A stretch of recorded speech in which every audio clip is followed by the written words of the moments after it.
우리가 지금 세상이 너희를 미워하느니라 라는 제목이죠. 다소 무겁고 또 때로는 우리를 아프게 하는 주제를 가지고, 제목을 가지고 이제 오늘 마지막 말씀을 나누려고 합니다. 첫 번째 시간에는 세상이 우리를 미워하는 그 순간이 바로 우리가 그리스도의 뜨거운 사랑 안에 거하고 있다는 증거가 된다라는 내용으로 살펴봤습니다. 그래서 세상의 어떤 미움과 냉대도 결코 우리를 그분의 사랑에서 끊을 수가 없다라는 이 진리 앞에서 우리가 위로와 평안을 얻게 되었습니다. 그리고 두 번째 시간에는 세상의 미움이 우리의 소속이 어디인지를 분명하게 가르쳐주는 어떤 그런 시간이 될 수 있다라고 말씀을 나눴습니다. 그래서 우리가 이 땅에 발을 딛고 살아가지만 이 땅에 속한 자가 아니라 영원한 하늘나라에 속한 자이면서 만왕의 왕이신 주님께서 친히 택하신 존귀한 존재다라는 것을 다시 한번 확인했습니다. 그렇다고 한다면 우리가 순간순간 잊고 있었던, 잠시 잠깐 잊고 살아갈 수밖에 없었던 하늘 시민으로서의 그 자부심, 감격, 그 내용들을 날마다 우리가 회복하는 시간이 되기를 우리가 간절히 기대하고 소망했던 두 번째 시간이었습니다. 그렇다고 했을 때 이제 우리가 이제 무엇을 해야 할까라는 질문에 우리가 직면하게 됩니다. 우리의 발은 지금 어디를 향하고 있고 우리의 삶은 어떤 열매를 맺고 있습니까? 라는 질문에 우리가 직면하게 되더라는 거예요. 그래서 머리로 아는 지식이 아니라 삶으로 살아내는 믿음, 그것이 우리에게 남겨진 숙제가 될 것입니다. 혹시 그랬는데 우리가 세상의 미움이 두려워서, 또 사람들의 그 손가락질이 두려워서 세상과 적당히 타협하고 그리스도인이라는 이름이 가진 빛과 향기를 우리가 점점 잃어가고 있지는 않은지, 그러면 안 되겠죠. 또 세상 사람들이 우리를 보고 저 사람이 과연 하나님께 속한 사람인지 분간하지조차 못할 정도로 그렇게 어영부영 그렇게 깊이 세상 가운데 파묻혀 안전하게 살아가고 있지는 않은지 우리가 돌아봐야 할 것입니다. 그런데 우리 주님께서는 그런 모습을 기대하기보다 세상의 미움을 피해서 어두운 동굴 속으로 숨어 들어가는 자가 되기를 원치 않으신다라는 것이죠. 오히려 치열한 그 미움의 한복판에서 하나님의 살아계심과 또 하나님의 그 위대한 역사를 온몸으로 증언하는 우리들이 되기를 원하신다라는 거예요. 그래서 오늘 말씀을 통해서 세상의 미움이 우리의 발목을 잡는 장애물이 아니라 오히려 하나님의 크신 능력을 드러내는 더 영광스러운 기회의 장이됨을 우리가 깨닫게 되면서 세상을 변화시키는 능력의 증인으로 다시 한번 힘있게 일어서서 첫 걸음을 내딛는 오늘 저녁, 그런 결단이 있는 오늘 저녁이 되기를 주님의 이름으로 부탁을 드립니다. 이제 시작해보면 어떤 내용부터 우리가 좀 점검을 해보면 좋겠냐면, 세상의 미움을 이겨낼 수 있는 가장 확실하고 근본적인 길이 무엇인지 주님께서 20절 말씀을 통해서 우리에게 가르쳐 주십니다. 20절 말씀 보면 근본적인 길, 가장 확실한 방법은 이것이다라고 가르쳐 주시는데요, 저희들이 함께 읽어보겠습니다. 내가 너희에게 종이 주인보다 더 크지 못하다 한 말을 기억하라. 사람들이 나를 박해하였은즉 너희도 박해할 것이요.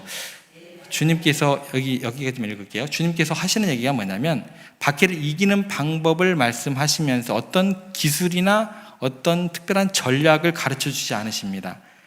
가장 먼저 이야기하시는 게 뭐냐면, 우리가 누구인지 다시 한번 너희들이 기억했으면 좋겠다라는 거예요.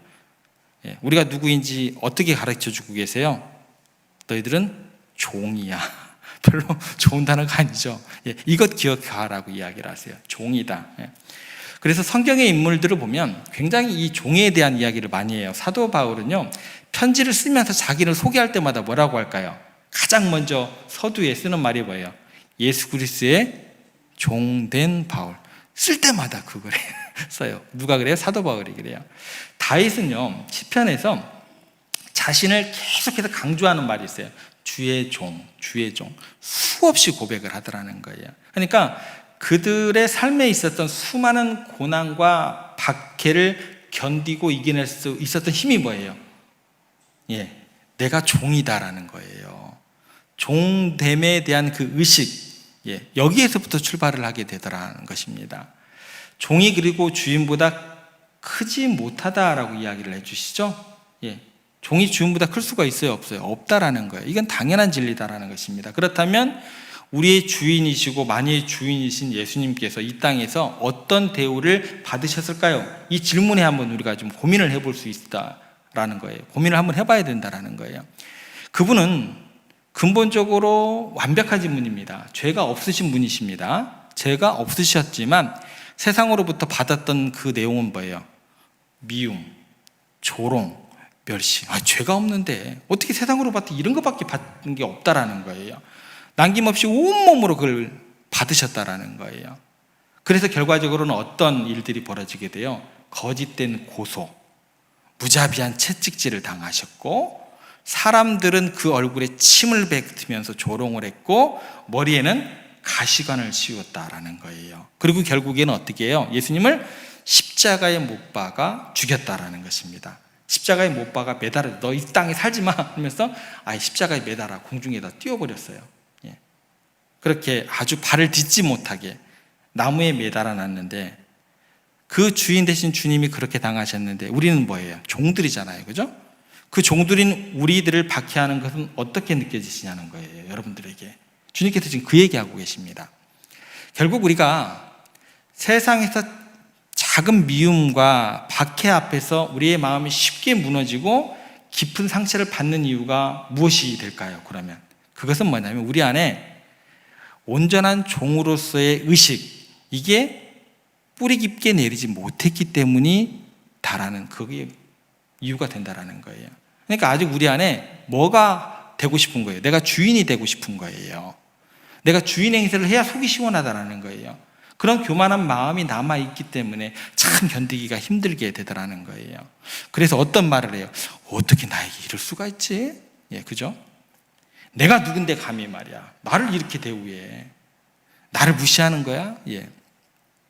이런 마음이 우리 안에 있으니까 조금만 억울한 일을 당하다 할지라도, 조금만 비난의 말을 듣는다 할지라도 견디지 못하는 거예요. 견디지 못하는 게 그게 어떻게 돼요? 내가 내 마음대로, 내 화대로 이걸 풀지를 못해. 그러면 그게 뭘로 되는 거예요? 상처로 이렇게 남게 되는 거예요. 그러니까 자신의 감정과 자존심이 뭐보다 앞서는 거예요? 복음보다. 또 복음으로 주어진 사명보다 더 앞서게 될 때 이런 현상이 나타나게 된다는 것입니다. 사랑하는 성도 여러분, 종이 상처받으면 돼요, 안 돼요? 안 된다라는 거예요. 주인을 박해했는데 종을 박해하는 것은 너무나 당연한 것이고, 종은 그저 주인의 뜻을 따를 뿐이다라는 게 상식입니다. 그런데 우리의 주인 되시는 예수님께서 더 아이러니컬하게 우리에게 아무런 변명도 못하게 하세요. 참 이거 참 곤란한 우리들의 모습들을 이끌으신다는 거예요. 그 주님께서 이 땅에 오실 때 아예 종된 그 마음의 자세를 가지고 오셨다라고 이야기를 하세요. 마태복음 20장 28절에 보면 이렇게 본인에 대해서 이렇게 이야기를 하십니다. 인자가 온 것은 섬김을 받으려 함이 아니라, 좀 섬김 좀 받으시지. 그럼 우리가 좀 자유할 거 아니에요, 그죠? 주인이신데, 만유의 주인이신데, 그런데 오셔서 한다는 얘기가 섬김을 받으려 함이 아니라 도리어 섬기려 하고 자기 목숨을 많은 사람의 대속물로 주려 함이니라, 이렇게 이야기를 하시고 진짜 그 길을 가셔버리니까 우리가 변명을 할 수 있어요, 없어요? 이거는 이제 빼도 박도 못한 그런 우리들의 모습이 되더라는 거예요. 그렇기 때문에 이런 종의 의식을 갖고 오신 예수님이기 때문에 예수님은요, 세상이 그분을 얼마나 흔들었는지 몰라요. 얼마나 미워했는지 몰라요. 얼마나 박해했는지 몰라요. 그런데 이게 상처가 안 되셨나 봐요. 그죠? 그래서 자신의 감정이나 억울함에 매몰되지 않으시고 아버지께서 주신 그 십자가의 사명을 끝까지 감당해버려 주셨어요. 왜요? 종의 의식을 가지고 오셨기 때문에.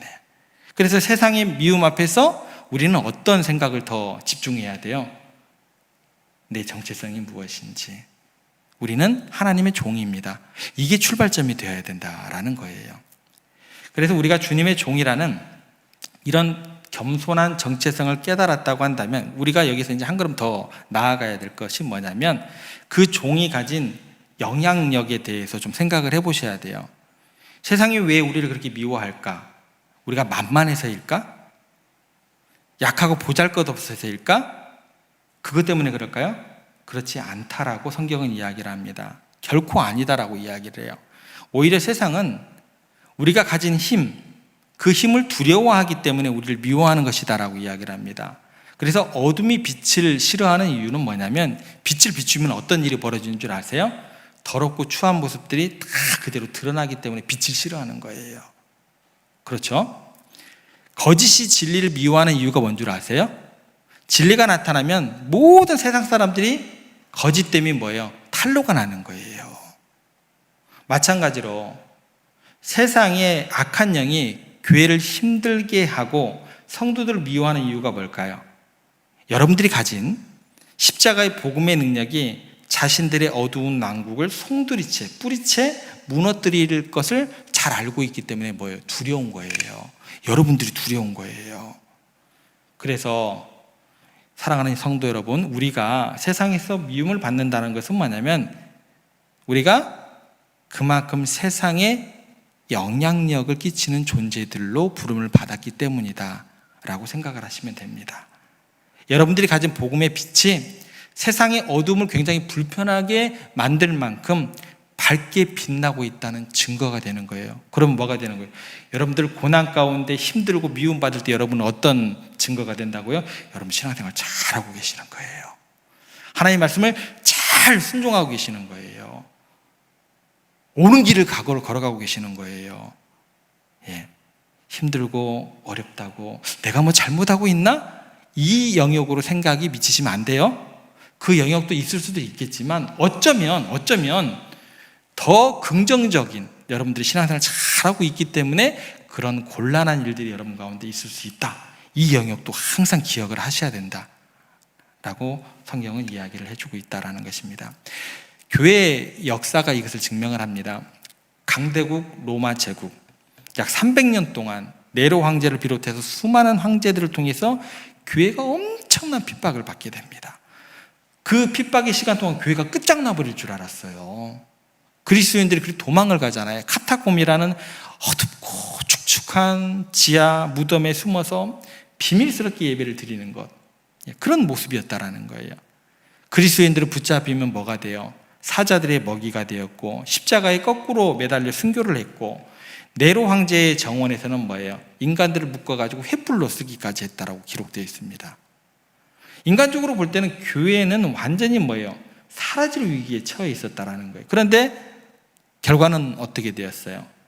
교회를 받게 했던 강대국 로마는 역사의 뒤안길로 사라졌지만, 그들이 그토록 없애려고 했던 교회는 오히려 순교자의 피 위에 더욱더 그 신앙의 열매를 맺어지면서 온 세계로 힘차게 뻗어져 나갔다라는 것입니다. 결국 복음은 로마를 뛰어넘어서 오늘날 저와 여러분에게까지 전해지게 되었다라고 역사적으로 분명히 증거하고 있다라는 것입니다.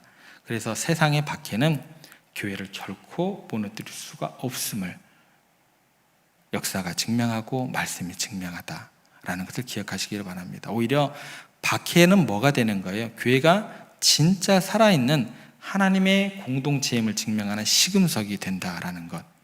그렇다면 오늘 우리는 어떠하느냐라고 한번 돌아봐야겠죠. 우리 교회가 과연 이 지역에서 그 어둠의 세력에게 미움을 받고 있습니까? 저 세종교회 때문에 더 이상 이 지역에서 죄 짓고 살기 힘들다라는 말이 나오고 있습니까?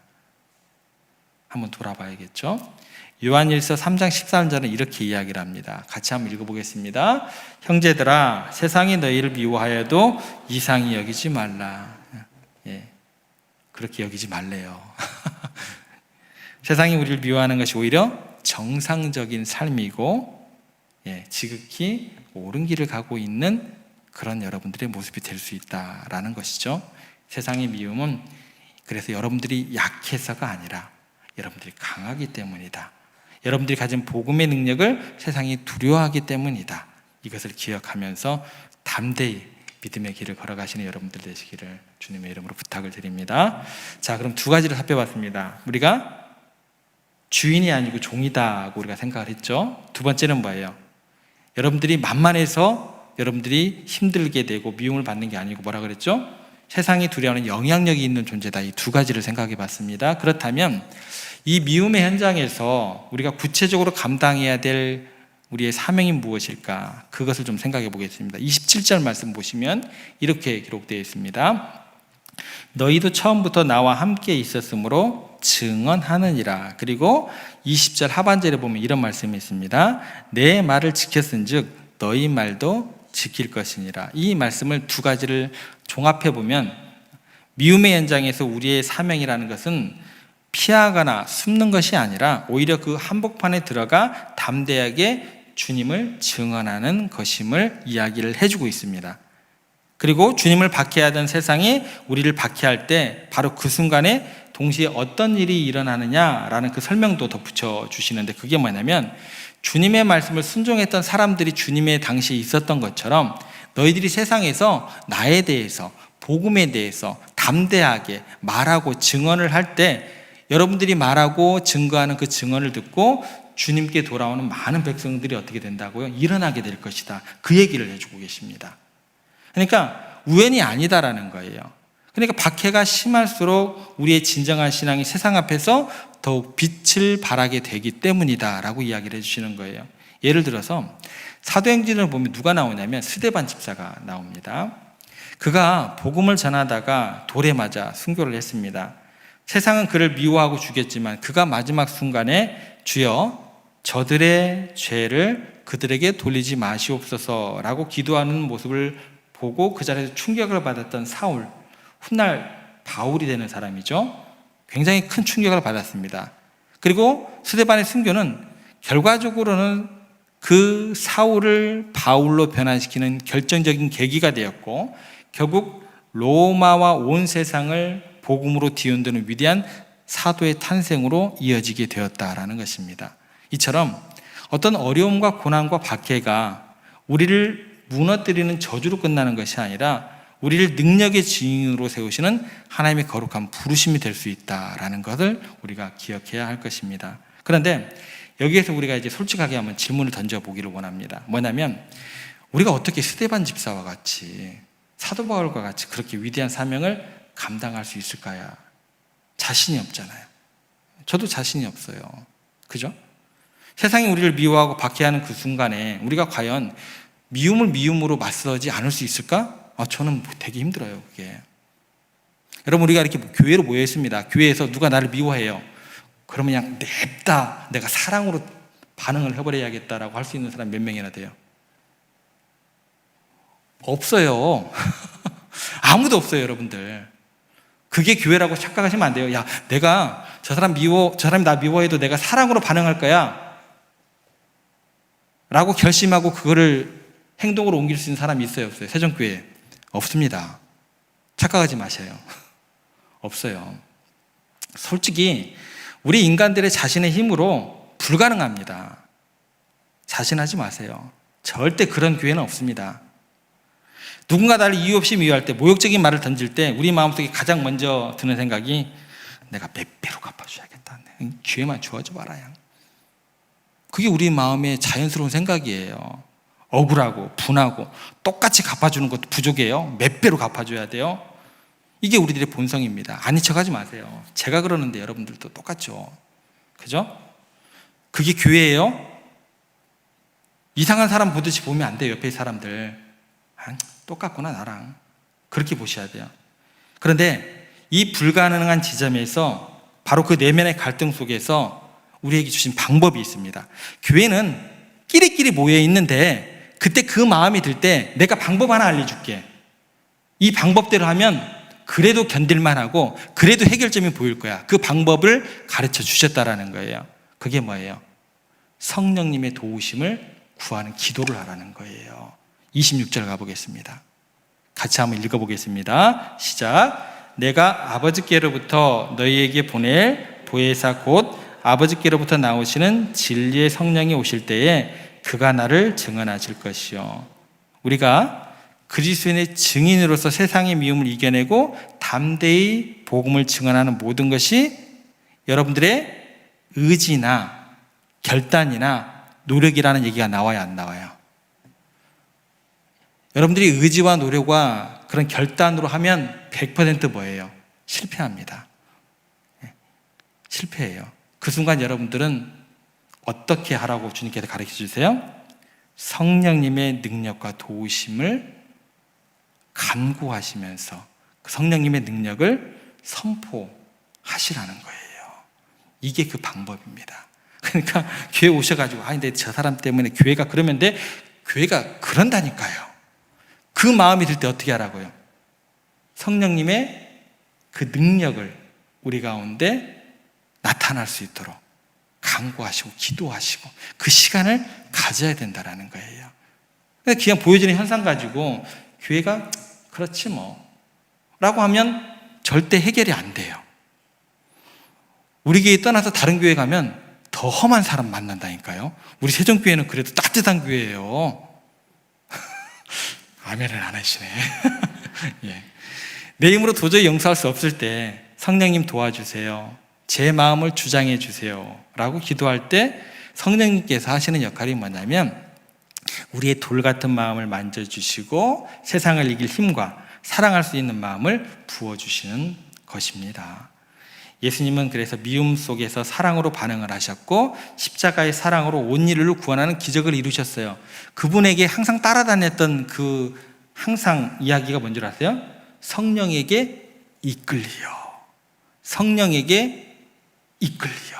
성령이 예수님을 몰아가시는지라. 그런 성경의 구절들이 굉장히 많이 나오거든요. 이것이 우리의 사명이 되어야 할 줄로 믿습니다. 핍박을 받으면 그 안에 사명이 있음을 기억하고 그 사명은 어떤 능력을 통해서 성령의 능력을 통해서 미움을 사랑으로 녹여내기를 노력하는 우리가 되어야 할 것입니다. 그때 세상이 우리의 증언에 여러분들이 삶으로 살아가는 그 증거, 그 증언에 복종하게 되고 많은 영혼들이 구원받는 놀라운 역사가 일어날 줄로 믿습니다. 여러분, 우리가 인생을 살아가면서 세상이 여러분들 미워하는 경험을 많이 경험하셨을 거예요. 그래서 성경은 세상이 너희를 미워하느니라 라고 말씀을 하고 있습니다. 그러면 우리가 과연 세상으로부터 미움받은 적이 없다고 한다면 그건 뭔가 문제가 심각한 거예요. 그렇잖아요. 세상이 너를 미워한다고 했는데 내가 세상으로 미움을 받아본 적이 없어요. 천하태평해요. 그럼 문제가 심각한 것이 될 수도 있다는 거예요. 저는 우리 교회가 세상으로부터 좀 미움도 좀 받고 더 나아가서 세상이 두려워할 수밖에 없는 그런 거룩한 영향을 가진 교회가 되기를 간절히 소망해 봅니다. 오늘 우리가 나누는 이 말씀이 단순히 강단에서 선포되는 말씀으로 그치지 않고 실제 삶으로 살아내어지는 치열한 현장들이 있습니다. 그게 어딜까요?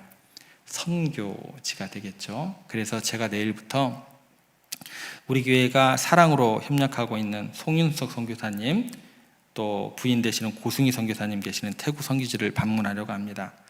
오늘 우리가 나눈 이 말씀, 미움의 한복판에서 사명을 발견하는 삶이 어떤 것이는지 제가 그분들을 통해서 좀 눈으로 다시 한번 보고 와야겠어요. 그리고 그 땅에 영적인 공기를 좀 피부로 느끼고 와야겠어요.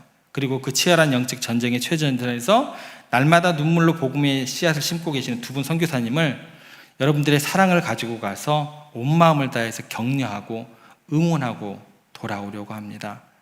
그것이 이번 방문의 목적이고 의미가 되는 것입니다. 태국이 불교 인구가 90%입니다. 세계 제2의 이제 불교 국가고 90%에 달하는 그 땅. 기독교를 막 이렇게 이렇게 막 힘들게 하지는 않는데 그냥 받아들이지도 않는 그런 문화 속에서 두 분 선교사님이 겪고 있으실 그런 어떤 어려움들 왜 없으시겠어요? 그런데 그분들이 그곳에 계속 머무시는 이유가 뭘까요? 맛있는 과일이 많이 있어서? 날씨가 눈이 안 와서? 그 다른 나라에 가서 그곳에서 계속 머무시는 이유는 세상의 미움을 받는 것이 그분들 생각에는 이상한 일이 아닌 거겠죠. 그분들 생각에는 그게 뭐예요? 정상이에요. 그것이 하나님의 사랑을 확인하는 그분들에게는 방법일 거예요. 그러니까 거기 계시는 거예요. 그래서 자신에게 주어진 가장 영광스러운 사명을 감당하는 길이 그곳에서 함께 먹고 마시고 그들과 함께 뛰놀고 그들과 함께 울고 그들과 함께 웃는 그 사역인 것을 믿기 때문에 그곳에 계시는 것이다라는 것입니다. 그래서 우리들 항상 선교사님들을 위해서 간절히 기도해야 할 것 우리가 잊지 않았으면 좋겠습니다. 더 나아가서 우리 민족이 복음으로 온 세상을 뒤흔드는 사명 있는 민족이 되려면 우리도 그렇게 미움받을 각오를 해야 될 것 같아요.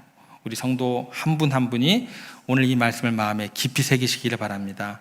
세상이 미워하느니라. 그런데 그 미움 속에서 더 큰 하나님의 사랑을 먼저 경험하시고 내가 하늘에 속한 존귀한 자임을 항상 내 소속이 어딘지 다시 한번 깨달으시면서 그 증오와 미움 속에서 오히려 성령의 능력을 구하시면서 그 능력을 통해서 많은 영혼들을 구원하는 그런 하나님의 귀한 역사를 일으키는 사명자들이 다 되시기를 우리 구주 예수 그리스도 이름으로 여러분들에게 축복합니다.